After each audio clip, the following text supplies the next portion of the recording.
जहां तक कहा गया है कि 3 खाली है, उसमें एक 100% माइनॉरिटी को देंगे। एनी टाइम कभी भी एक्सपेंशन जब भी होगा उसमें एक मुस्लिम नुमाइंदा होगा, ये गारंटी है। जी, आपने बताया, जो वीडियो बताया उसमें शब्बीर साहब ने 2 बात कही है।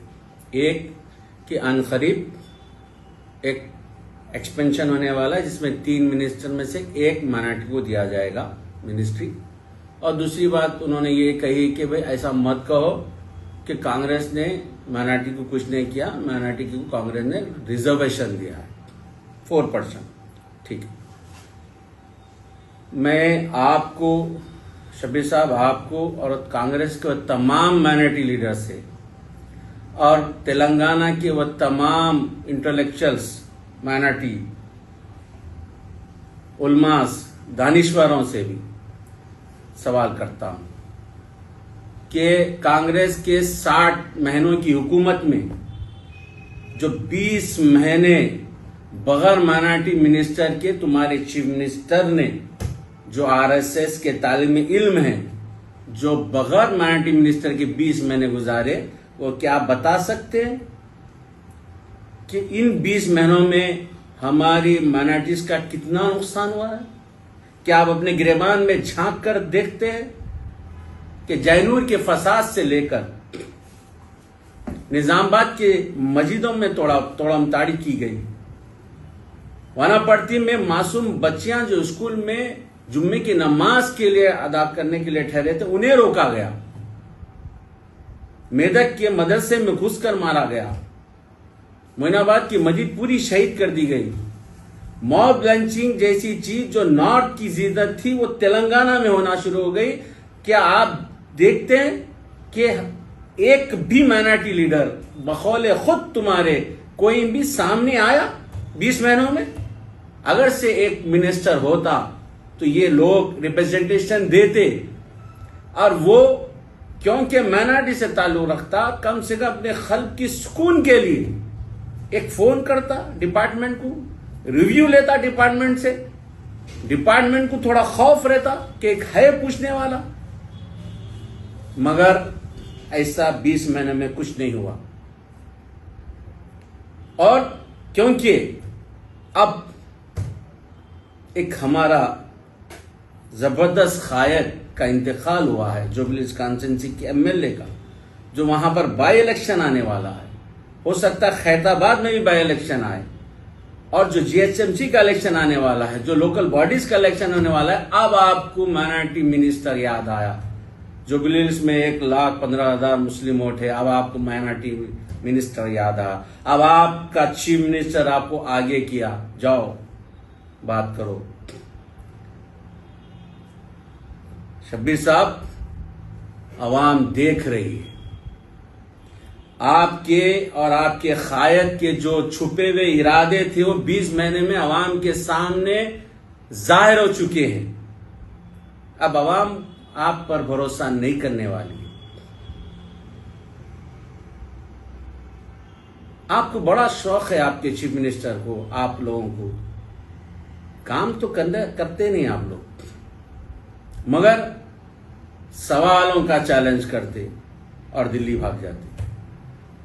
मगर मैं आपसे कोई चैलेंज नहीं कर रहा हूं शब्बीर साहब, मैं आपसे कहता हूं कि क्या आप ये 20 महीने की गवर्नमेंट में इंसाफ से अपने दिल पे हाथ रखकर कह सकते हैं कि जो आप माइनॉरिटी डिक्लेरेशन में जो हम 12 वादे बनाए थे, जिसमें आप चेयरमैन थे और मैं भी मेंबर था, क्या इसमें से एक भी वादा पूरा हुआ 20 महीने में?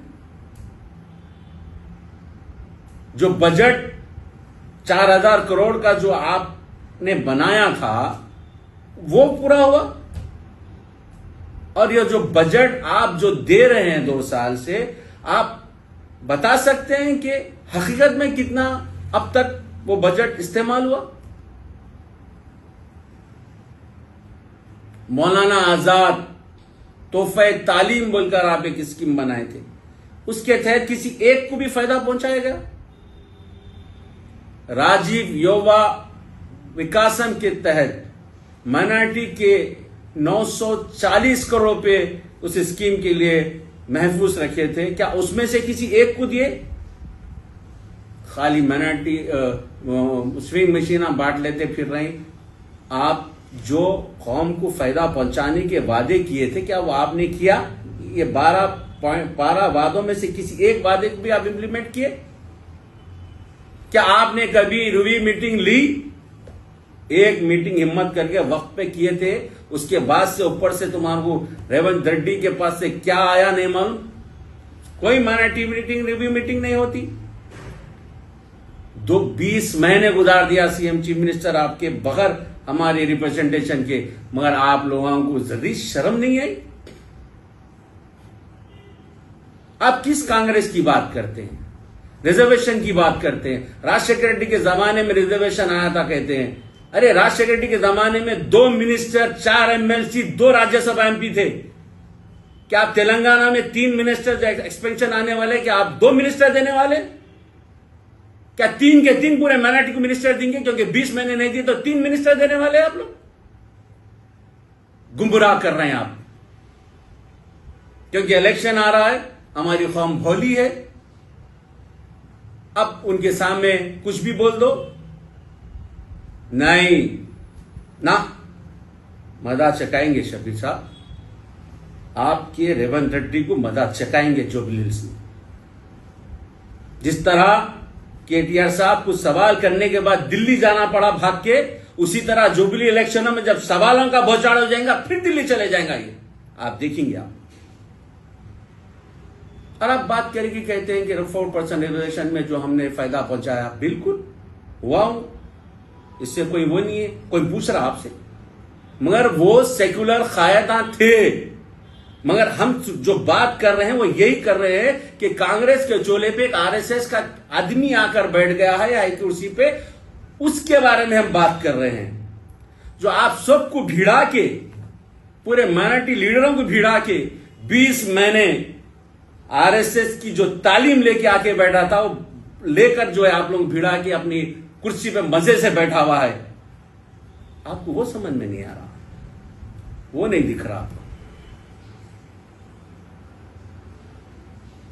मगर तेलंगाना की सेकुलर अवाम समझ चुकी है।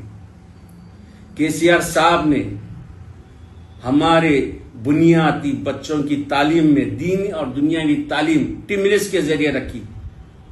आप लोग बदनाम करते हैं केसीआर साहब को कि किराए के बिल्डिंगों में स्कूल आ चलाए। अरे किराए के स्कूल बिल्डिंग में चलाएगी, झाड़ के नीचे बिठाएगी, मगर 3 टाइम का खाना दिए, ड्रेस दिए, पेंसिल, बुक, किताबें सब दी, और दीन और दुनिया दोनों तालीमें दी। हर साल टिमरिस में बच्चों का इजाफा हुआ। मगर आप बता सकते हैं ये 20 महीने में टिमरिस में बच्चे कम क्यों हो रहे? क्यों इस साल बच्चों को नोटबुक्स नहीं दिए गए? 80 रुपए की एक नोटबुक होती है, खरीद लो बता रहे हैं। और आप बता सकते हैं इस साल कितने टिमरिस में एडमिशंस हुए? जो तालीम, सेक्युलर तालीम, हमारा एक सेक्युलर कायद केसीआर साहब ने जो तालीम में जो बच्चों को जो है, जो सेक्युलर तालीम हम माइनॉरिटीज को दी, दीन और दुनिया दोनों तालीम दी, ऐसे तालीम याफ्ता बच्चों पर तुम्हारा आरएसएस का तालीम इल्म चीफ मिनिस्टर बनकर ऐसे मासूम बच्चों के मुखद्दर से, ऐसे मासूम बच्चों के फ्यूचर से खिलवाड़ करने के लिए बैठा हुआ है, और ये हम होने नहीं देंगे।